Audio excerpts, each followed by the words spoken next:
బస్సులకు ఉచితంగా వేయించడం వల్ల ఆ పైసలు మిగిలినాయి. గ్యాస్ సిలిండర్ 4 సిలిండర్లు అనుకున్నా, సిలిండర్కి 600 రూపాయలు అనుకున్నా, 2400 రూపాయలు అవి మిగిలినాయి.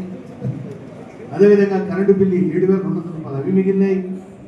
ఇంకా రాబోతున్నాయి. మళ్ళీ అదే కాకుండా ఇవాళ మనం చూస్తే ఇంద్రమ్మ భరోసా కింద రైతు కూలీలు ఎవరైతే ఉన్నారో వాళ్ళకు కూడా పనికి ఆహార పథకం పోయిన వాళ్ళకు కూడా 6000 రూపాయలు చొప్పున 2 సార్లు ఇచ్చి సంవత్సరానికి 12,000 ఇవ్వడానికి అది ప్రారంభించినాము.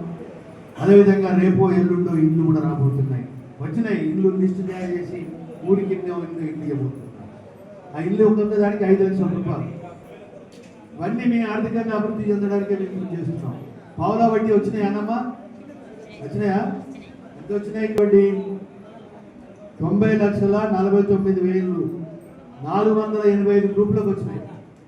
మరి పోయిన గవర్నమెంట్లు వచ్చినాయా? మొదట్లో వచ్చినాయి, 1-2 సార్లు వచ్చినాయి. అవునా కదా?